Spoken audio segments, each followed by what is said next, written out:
So hello, what's up mga idol? Welcome ulit sa panibagong video. At sa video na to, pag-uusapan natin itong Xiaomi Redmi Note 15 5G. Kung sulit ba talaga siyang i-purchase ngayon 2026. So tara, samahan niyo ako.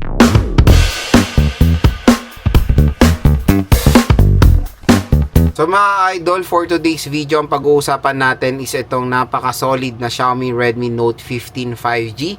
So itong smartphone na to ay kakalabas lang ngayon January 2026 at meron tong SRP na medyo mabigat ang SRP nito dahil 14,000 pesos siya for the 6GB 128 at 15,000 pesos for the 8GB 256GB of internal storage. Pero magandang balita, napakamura lang nito dito sa ating link. So dito sa view products natin, dito sa gilid ng video natin, mura nyo lang makukuha itong Xiaomi Redmi Note 15 5G. Pwede nyo ito makuha ng 9 to 10,000 pesos. So napakalaking bagay ng discount na yan sa mga consumers natin. At syempre, malaking tulong din yung voucher dito upon clicking this video. So, syempre, marami naghahanap ngayon ng murang smartphone at iba gusto talaga 5G. So, iba nag-go all in na talaga at magandang i-recommend din itong Xiaomi Redmi Note 15 5G para sa inyo. Tignan nyo naman kung gaano kaganda yung smartphone na to, especially when it comes sa design and ergonomics niya. Napakanipis, ayan o, sobrang nipis na device. Napakagaan at meron pa siyang solid battery capacity. Ang laki ng battery nito, in fairness, ang battery niya is 5,520 mAh na removable battery at matulin din ang charging rate nito, 45 watt fast charging rate. Pag binuksan natin yung smartphone, bubungad sa atin yung napagandang display niya. At syempre, in-display fingerprint scanner pa to mga idols. Ayan, no? Curved display, AMOLED display, 120Hz screen refresh rate for smoother animation. Talagang pag nanonood kayo dito, ma-appreciate nyo yung overall display netong Xiaomi Redmi Note 15 5G. So meron siyang 6.77 inches Full HD plus 1080p resolution at naka 3200 nits of brightness pa siya. At syempre, tingnan nyo naman, curved display pa etong smartphone na to. Di ba? Napaka-solid.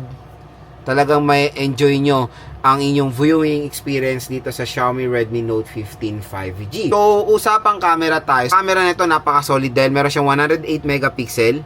Ayan, picturean natin tong pabango. At hindi lang yon, may ultra-wide camera pa siya na yan yung nagkukulang sa mga smartphones ngayon.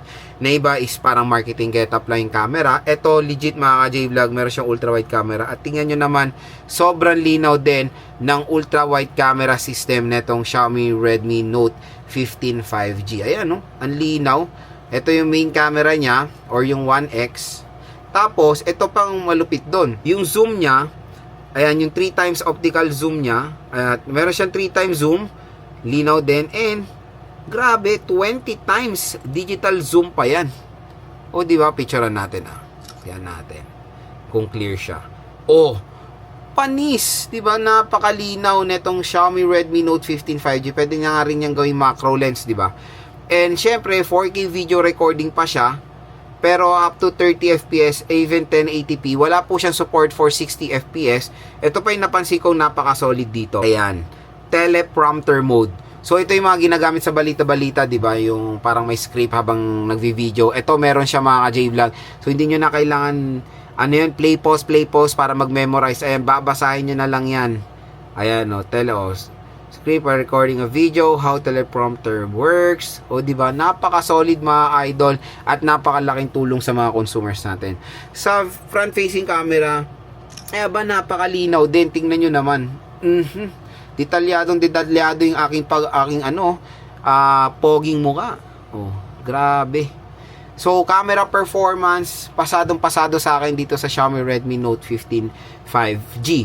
And syempre, yung speaker niya up to 300% volume pa mga idol. San pa kayo dyan, di ba? Dayo tayo sa specs niya about phone. So, out of the box, naka HyperOS 2 siya with Android 15. Pero naka-ready na po rin to ma-update sa Android 16 with HyperOS 3. 128GB of internal storage yung kanyang storage nga di ba? Android 15 out of the box. Detailed specs, 6GB of RAM, meron siyang expandable storage na 2GB. Ito yung processor niya, napaka-solid din.